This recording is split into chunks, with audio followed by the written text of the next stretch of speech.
Players want more challenge. The whole point of an extraction shooter is that you're challenged to even survive in this world. We heard loud and clear from the alpha, the world didn't feel dangerous. The world didn't feel lived in. Ceti 4 to us is this place that really doesn't want you there. And that sort of survival narrative really fits really well with the kind of world that we're creating. The world needs to feel like there is something sinister underneath the surface, even when the colors are really bright. You should not be here. We want to marry the classic Bungie game feel, where you are blasting stuff in the face and it feels amazing, with the sort of high tension of the survival genre. If you want good loot, you have to go to places where you're taking risks, either risks from other players or risks from AI. So we have all these tools now, Rook with ProxChat and the way the game works and sort of how tense it is. I think all those things work together really well.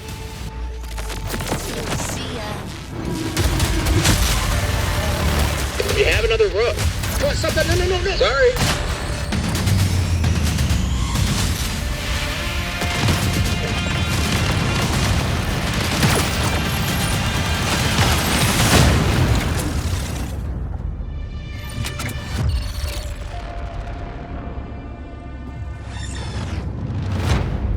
The Marathon ship is essentially a ship that we sent out from Earth, an Earth that was overpopulated, to explore and colonize a star far away that we call Ceti. In a lot of ways, it's like the tale of humanity trying to go out into the dark void of space, find a place to colonize, and failing terribly at it.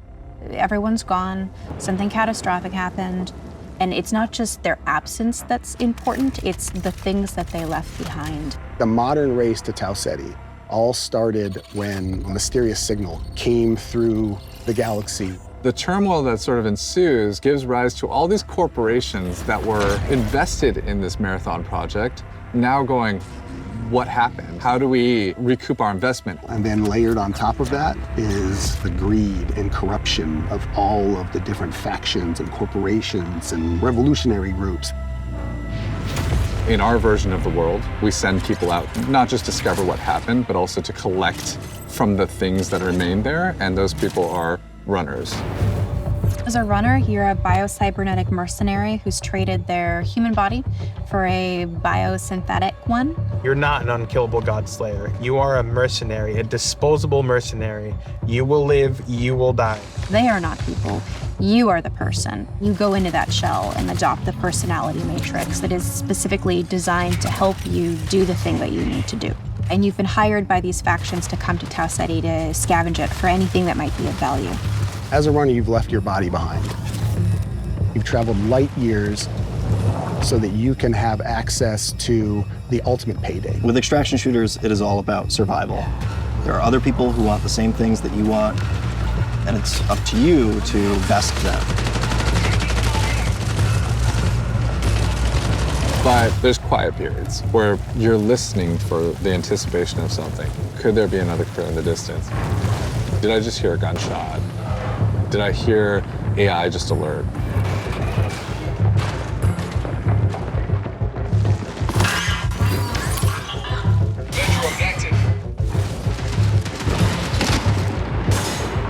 And then there's the loud, bombastic action moments where the minute something is alerted, the minute you're in that fight, now it's go time.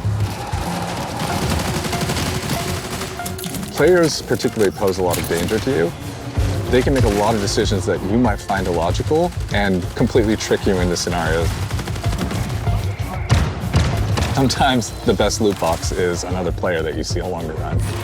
So there's a few different ways you can play the game. So one of them is you can play in crew, both with your friends and also through crew fill, which will just match you with 2 other players.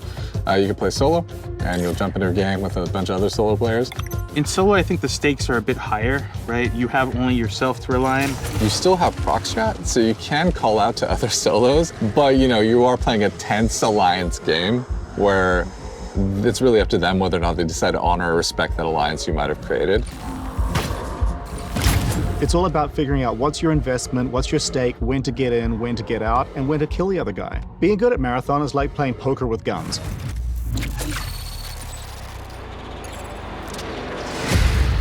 One of the things we've really focused on is making sure the environments are selling the tone we want to hit with the game.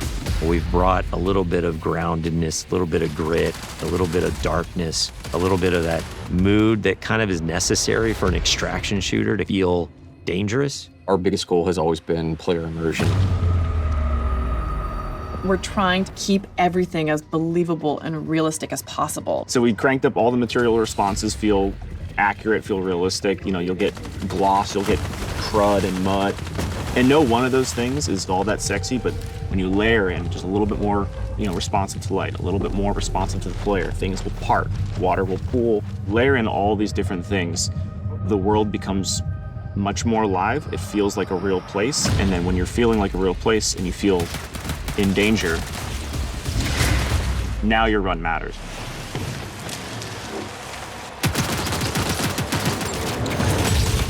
I look back at some of the alpha shots, and it's kind of hard to tell when it's sunny or when it's rainy. Weather feels like weather now. But like when it's sunny, you get this really nice like bleaching effect. It feels bright. It feels like warm when it's sunny now. I feel like we're just celebrating that color so much more. I think it just contributes to the whole effect. So we have dead bodies in the game now. We also have like decay on the runners themselves. Like you'll actually see them fall apart. We're actually dropping the body stays there, and the body slowly decays over time as you loot it. So you come into a room and you see a bunch of carnage, but you see one body is still pristine, you know that their killer is probably close, and you are not safe. If everybody is just a messy goop, you're probably okay. Audio is a huge gameplay component in Marathon. Every sound plays a function.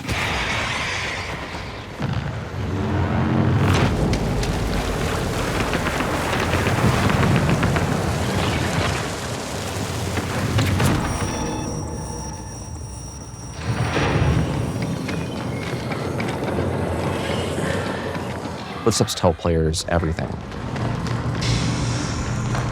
It's telling you what is the type of threat that's around you, where are they at, are they above you, are they far away, are they close by? So if I'm in bioresearch and I hear a particular material type, I know, hey, they're on the second floor and they're in this room. Our hero is the world. So we're constantly trying to figure out where can music help reinforce what is the vibe and intent of this place. There was the discussion about the interaction between score and sound design.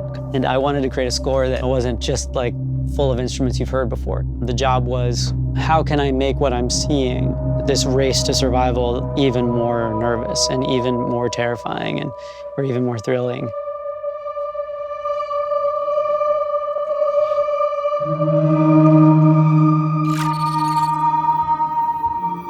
We have 4 zones, and each one of those zones has its own sort of approach to kind of level design and what it asks players to kind of think about and do. You're going to start with perimeter. You're kind of on the outskirts of the colony. It's a little more spread out. You got a little bit more areas to be safe and to sneak around, but it's also a little more straightforward. It really brings this sense of scale. It sits like in our fantasy as expansion site for the colony on the very edges of where they had settled on Ceti. UESC are also there trying to understand what has happened and secure the area. Death is a part of Marathon. It happens a lot, even on perimeter, which we talk about as a more friendly zone to new runners. You are still gonna die a lot. Attention, unauthorized runner. You are trespassing in a military security zone.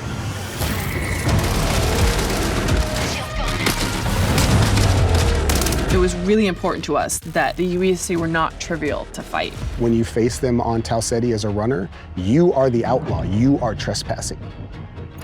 They have a little bit of this haunted tone. So you can see they have this floating locomotion, they get these sparks, they have these sigils over their faces. Sometimes their behavior feels almost like they're possessed a little bit, like are they taking in commands from a remote AI?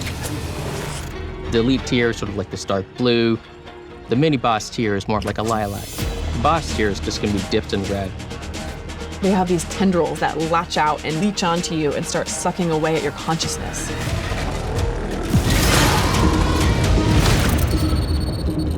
you're getting into marsh, you're starting to understand something bad happened here, and you're seeing signs of that in a way that wasn't apparent on perimeter. On Dire Marsh, we've got the anomaly, and it's this strange alien entity that has erupted up out of the ground. You're really feeling signs that this is more of an epicenter of where things went wrong on this colony. It's got a different style of gameplay. It's more like a central complex that is rich with overlapping areas and regions that you can find yourself kind of bleeding from one encounter to another. It's a great map to go in when you just want some action, and you're gonna need somewhere to farm. Each map has different weather systems, it has different dynamic events that can happen, and your approach to them is never going to be consistent. One of the needs that the design team thought that we should have is more challenging PvE activities. Each of our zones has these bigger events that don't happen every session, but when they do happen, you'll know they're happening. Building these types of events into the world shake up your run and make you decide, like, what do you want to risk? Then you get to Outpost. And Outpost is a more functional, thriving UESC facility. There's scan drones flying overhead, the UESC's everywhere, there's tripwires, there's a weather hazards. It's a lot of stuff you're up against from the get-go. Outpost is a smaller map, but it's also a lot more vertical. It's built around a specific building that we call the Pinwheel. This is just this meat grinder of a structure that's like a corkscrewed building that has nooks and crannies and hallways, and it just becomes a real cluster when you're in there fighting.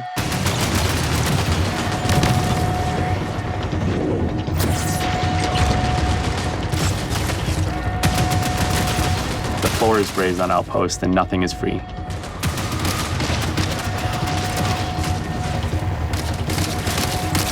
The Pinwheel hosts some of the best loot opportunities. But it's noisy, players are gonna know you're doing it, so there's extra risks.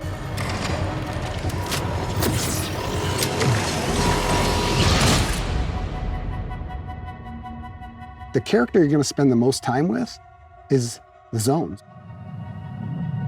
Understanding each personality of every zone. That's the storytelling every player gets. Every time you're on the planet, you can look up and see the ship floating and looming in the skybox, reminding you of why this place even exists, but also reminding you that something up happened here, and you got to figure out what it was.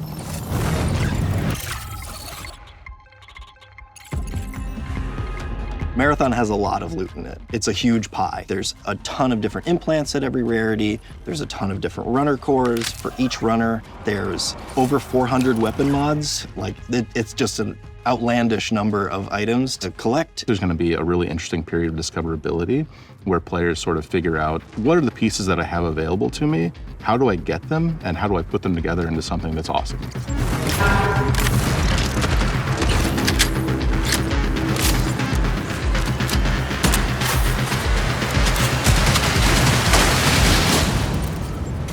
You can go through and look at how many iconic weapons have come from Bungie.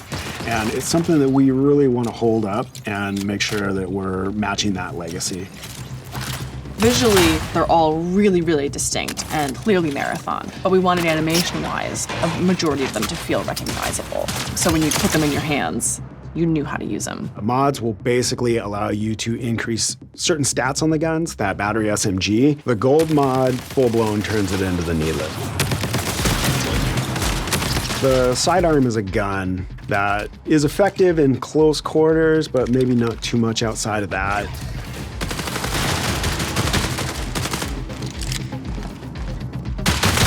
But the gold mod on this gun puts a suppressor on it, and then when I kill something with this gun, I turn invisible. And then that lends it to other build crafting if I want to sort of stack into how invisible can I be.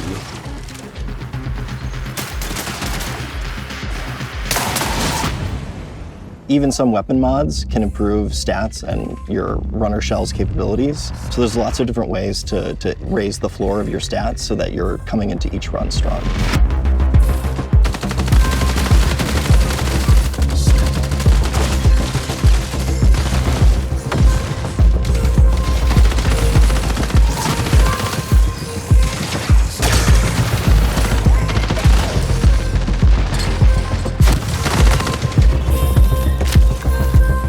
runner shells are a bioprinted body that you inhabit when you go down to Tau Ceti to scavenge the ruins of the Lost Colony.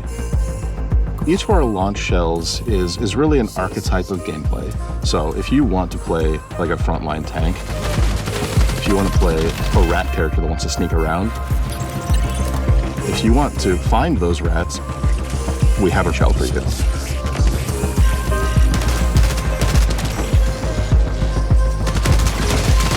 The idea there is like, have a broad spectrum that everyone can kind of find a little bit of a home to, and then we're gonna build on top of that. Cores and implants mold the kit into a playstyle that you want. So examples of those are like, on Thief, I get a second grapple. On Destroyer, I pull out my Riot Barricade, and as it takes damage, it's actually converting that damage into shield back to me. And these can be used in combination with each other to shift the gameplay style of your runner kit. At any point you feel like you don't want to risk anything, or maybe you're down on your luck and you want the opportunity to get back, Rook's your guy. Rook is a prototype runner shell. It's a mode where we make it easy for you to just kind of drop into a match that's in progress and run about and try to scavenge as much as possible. You are going in solo to a run that's already in progress. You don't have a team, you have a very limited loadout, but you're not risking anything. This lets you kind of get in, grab a little bit of loot, and then bail. So when you get like a really powerful gun or implant or core, it is unlocking some new space or new challenge that you've never done before, and the loot is helping you reach greater heights.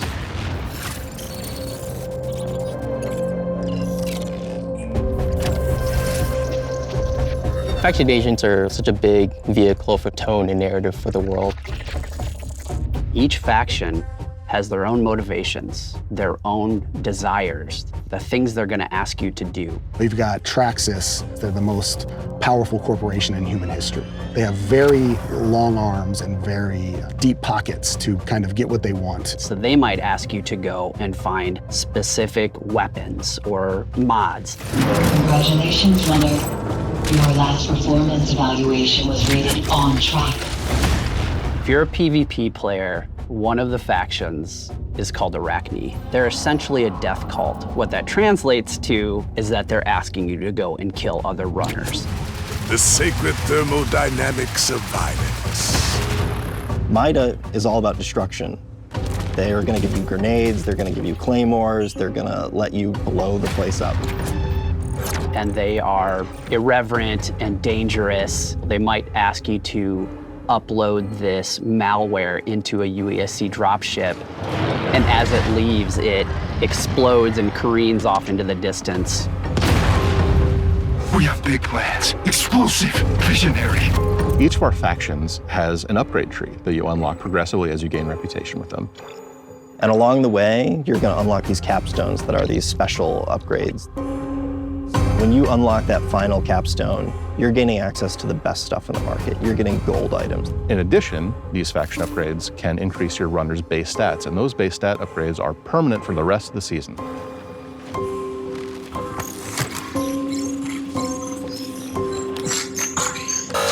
Access denied. Darius, you know me. Did you miss your last round of maintenance?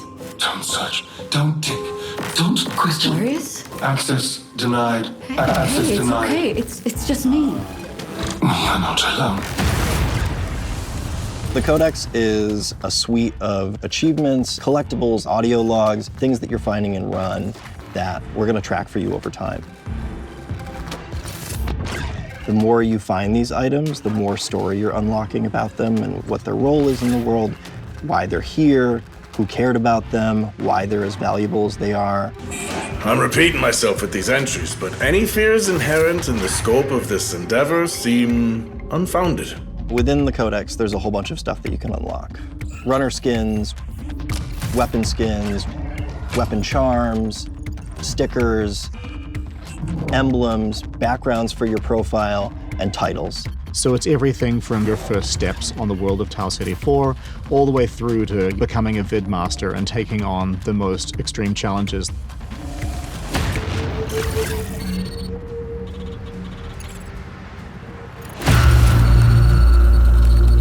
The marathon ship is the hardest place to survive in this game. And if you're not ready to take your best stuff, well, you're not going to survive.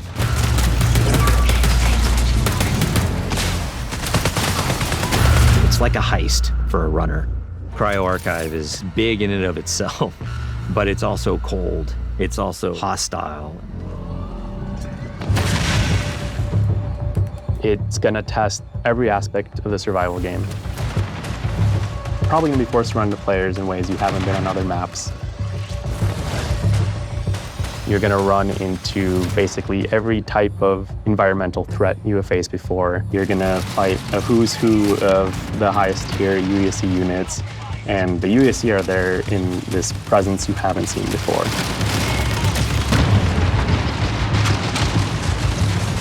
It's really cool because each of the vaults is more successively challenging than the next. And that 7th vault is where you both are gonna get the coolest thing, but also where you're gonna learn the most about what happened to this place.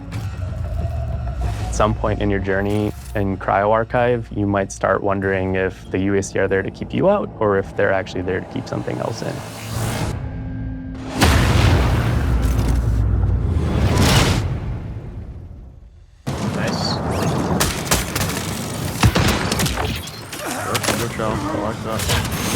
I think the thing that I'm most excited about for Marathon is getting into the hands of our players.